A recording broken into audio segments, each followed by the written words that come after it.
नाम सुन के क्या लगता है आपको? प्यार का एहसास क्या होता है? तो चलिए आज हम आपको बताते हैं प्यार का एहसास का मतलब क्या होता है। ये कहानी एक रईस परिवार की लड़की जिसका नाम राधिका है और दूसरी और एक मध्यम परिवार का लड़का जिसका नाम अमन है।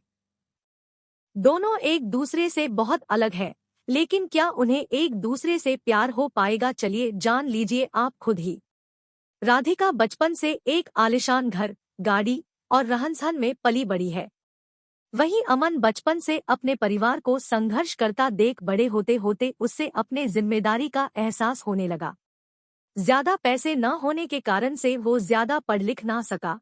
वहीं दूसरी और सब कुछ होने के बाद भी राधिका को पढ़ने लिखने का मन ना होने के कारण पढ़ ना सकी। वक्त के साथ साथ दोनों बड़े हुए अपने अपने रहन-सहन से। एक और अमन एक छोटे से कार कंपनी में काम करने लगा। वहीं दूसरी और राधिका अपने जिंदगी घूमने मस्ती में बिताने लगी। एक दिन आया जब दोनों का एक दूसरे से सामना हुआ। वो कुछ इस तरह हुआ कि एक दिन अमन एक कार को टेस्टिंग करने निकला था, वहीं राधिका अपने दोस्तों के साथ कार में घूमने निकली थी। थोड़ी दूर जाके राधिका की गाड़ी खराब हो गई और उसी वक्त अमन ने देखा कि कोई वहां लिफ्ट मांगते हाथ दिखा रहा है। अमन गाड़ी साइड में कर उतर के राधिका की ओर गया। फिर क्या राधिका उससे देख पूछने लगी, क्या आप हमें थोड़ी दूर तक छोड़ सकते हैं? अमन उसकी बातों को सुन के चुपचाप गाड़ी की ओर गया और गाड़ी चेक करने लगा। ये देख राधिका को अच्छा नहीं लगा कि वो किसी से पूछ रही है और अमन जवाब नहीं दे रहा। अमन कुछ देर बाद बिना किसी से कुछ कहे चले जाता है। ये देख राधिका को कुछ समझ नहीं आया। तभी पीछे से आवाज आते हुए राधिका गाड़ी चालू हो गई। अंदर आ जा। ये सुन राधिका उससे शुक्रिया करने जाती तब तक अमन निकल चुका था। राधिका फिर गाड़ी में बैठ चले गई। एक दिन आया जब राधिका का जन्मदिन था। वो हर साल की तरह अपने परिवार के साथ मंदिर गई। वहां उसने अमन को फिर से देखा। वो देखते ही उसके पास गई उससे उस दिन के लिए शुक्रिया कहने। ये सुन अमन ने उससे देख मुस्कुरा दिया। ये देख राधिका ने अमन से पूछा, क्या तुम बोल नहीं सकते? उस दिन भी मैंने पूछा था, तब भी कुछ नहीं बोले। आज भी जब मैं खुद आई तुम्हारे पास तुम्हें शुक्रिया कहने तो आज भी बस मुस्कुरा दिए और कुछ कहा नहीं। फिर अमन ने कहा कि मुझे देर हो रही थी, लेकिन मैंने वहां तुम्हें देखा कि तुम लिफ्ट मांग रहे थे, इसीलिए मैंने गाड़ी रोक के तुम्हारी गाड़ी ठीक करने चले आया। फिर दोनों के बीच बातें चलने लगी। फिर अमन को देर हो रही थी तो अमन ने कहा कि अब मुझे जाना होगा, मुझे ऑफिस के लिए लेट हो रहा है। जाने जाते अमन ने उससे दोस्ती की हाथ बढ़ाया। कहा कि क्या हम दोस्त बन सकते हैं? ये सुन राधिका ने कहा, मुझसे दोस्ती? मैं हर किसी से दोस्ती नहीं करती। ये सुन अमन ने हंसते हुए कहा, चलो ठीक है, कोई नहीं, वक्त बताएगा कि दोस्ती करते हो या नहीं आप। ये बोल के वो चल दिया और वहां राधिका भी अपने घर की ओर निकल पड़ी। कुछ दिनों बाद राधिका और अमन एक मॉल में मिलते हैं। अमन देख राधिका से पूछा, तुम यहाँ कैसे? राधिका देखते हुए, बस यूं ही घूमने के लिए आई हूँ, तुम्हारा आज ऑफिस नहीं है जो यहाँ आए हुए हो? अमन ने कहा, आज बस जल्दी काम खत्म हो गया था तो सोचा थोड़ा घूम लूं। फिर दोनों एक कैफे में गए और बातें करने लगे। राधिका ने अमन से कहा, अपने बारे में बताओगे कुछ? अमन हंसते हुए कहने लगा, मैं क्या बताऊं अपने बारे में, मेरा तो बस एक सादा जिंदगी है जहां रोज सुबह ऑफिस जाता हूं और शाम को घर जाके घर का कुछ काम कर लेता हूं, बस फिर खा के सो जाना, फिर वही सुबह फिर से। फिर अमन ने पूछा, आप क्या करते हो? ये सुन राधिका हंसने लगी और कहा, मुझे कुछ करने की जरूरत ही नहीं पड़ती, सब बिना कुछ किए ही मिल जाता है, तो क्यों करूंगी मैं कुछ? फिर अमन ने कहा, अच्छा है, फिर तो हम बहुत अलग हुए। ये सुन राधिका ने कहा, हाँ अलग तो हुए हम, फिर भी तुम्हारे साथ बैठी हूँ यहाँ।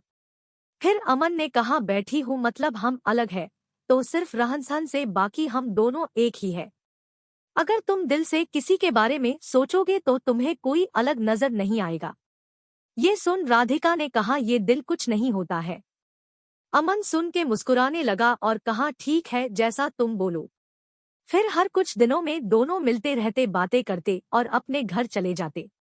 धीरे धीरे दोनों में बातें बढ़ने लगी और दोनों रोज मिलने लगे। अमन ऑफिस से निकल के मॉल चले जाता और वहां राधिका उसका इंतजार करती रहती। फिर एक दिन राधिका ने कहा कि मुझे एक पूरा दिन तुम्हारे साथ रहना है, देखना है कि क्या करते हो तुम पूरा दिन। फिर एक दिन अमन का छुट्टी था ऑफिस का, तो उसने राधिका को मिलने के लिए बुला लिया। फिर अमन हमेशा की तरह पहले मंदिर गया, फिर वहां से आने के बाद मैदान गया जहां छोटे छोटे बच्चे खेल रहे थे, वहां अमन उनके साथ खेलने लगा। फिर कुछ देर बाद अमन वहां से आश्रम गया जहां वो हमेशा लोगों को खाना खिलता, उनका कुछ देर देखभाल करता, फिर चले आता। फिर वहां से निकलने के बाद अपने घर आया और अपने माँ को बिठा के घर का बचा हुआ काम खत्म किया। फिर रात हो गई और उसने राधिका को घर छोड़ आया और कहा, ये रहता है मेरा छुट्टी का दिन और यही है मेरी आम जिंदगी, जहाँ जितना हो पता है उतना मैं करने की कोशिश करता हूँ। ये सुन राधिका बिना कुछ कहे चले गई और पूरी रात सोचते रही। ऐसे भी लोग होते हैं जहाँ अपना छोड़ दूसरे के बारे में इतना सोचते हैं, और एक मैं हूँ जो आज तक अपने माँ बापा की मदद तो दूर आज तक पूछा भी नहीं कि वो कैसे हैं, वो करते क्या है। ये सब सोच राधिका भावुक हो गई और अपने माँ के पास चले गई। उसने देखा माँ उसकी काम कर रही होती है। जैसे ही वो माँ पुकारती है, माँ वहाँ से, क्या हुआ, कुछ चाहिए तुम्हें, बोलो। ये सुन राधिका और भावुक हो गई और माँ को कहते हुए, नहीं कुछ नहीं, बस यूं ही आई थी, और वहाँ से चले गई। बस वो एक पल था जब राधिका को एहसास हुआ कि सच में दिल से सोचने वाले लोग होते हैं। फिर क्या मानो राधिका की दुनिया ही बदल गई। अगली सुबह वो पापा के पास गई और कहने लगी, आज से मैं भी आपके साथ ऑफिस जाऊंगी, मुझे भी आपके काम का बोझ उठाना है। ये सुन पापा सोच में रह गए कि क्या हो गया मेरी बेटी को, आज इतने सालों बाद अचानक से ये ख्याल कैसे आया, और अंदर ही अंदर खुश भी हो रहे थे कि उनकी बेटी अब बड़ी हो रही है, अपने जिम्मेदारी समझने की काबिल बन गई है। बस फिर शाम को हमेशा की तरह वो अमन से मिलने चले गई। बस फर्क इतना था आज की हमेशा वो घर से आती थी, आज वो ऑफिस से आई है। ये देख अमन को खुशी हुए और उसने राधिका से पूछा, तो दिलो होता है ना। ये सुन राधिका हंसने लगी और उससे माफी मांगते हुए उससे फिर से शुक्रिया कहा कि उसके वजह से आज वो अपने आप को पहचान पाई कि उसकी जिंदगी क्या थी और वो किसे समझ बैठी थी। तो अब आगे क्या बताऊं आपको, आगे का तो आपको समझ आ गया होगा क्या हुआ रहेगा। हर कहानी की तरह दोनों को अंत में एक दूसरे से प्यार हो गया और दोनों एक दूसरे के साथ रहने लगे। अमन को एक साथी की जरूरत थी जो उसे समझे, प्यार करे, और राधिका को सच्चाई की एक जिम्मेदारी की जरूरत थी जो उससे अमन ने दिखा दिया। जाते जाते मैं आपको एक बात बताना ही भूल गया, दोनों एक दूसरे से मिले, बातें किए, घूमने रहे एक दूसरे एक साथ, लेकिन अभी तक दोनों ने एक दूसरे से अपना नाम नहीं पूछा। ना अमन ने कभी पूछा कि आपका नाम क्या है, और ना ही राधिका ने अमन से कभी उसका नाम पूछा। तो इस कहानी का अर्थ यही था कि किसी की पहचान जानना या पूछना जरूरी नहीं, जरूरी बस यह है कि आप बिना जाने कितना उस पे यकीन करते हो और उसकी मदद करते हो। राधिका एक ऐसी लड़की थी जिसे हमेशा से घूमना, मस्ती करना, ये सब में अच्छा लगता, और अमन एक ऐसा लड़का था जिसे हमेशा से उसकी जिम्मेदारी उसे पकड़ी रहती। दोनों एक दूसरे से काफी अलग थे, लेकिन अंत वही एक दूसरे के लिए बन गए। तो प्यार कभी भी और किसी से भी हो जाता है। आपको ना उसके लिए अपनी जिम्मेदारी से भटकना है और ना ही उसके लिए कुर्बानी देनी है।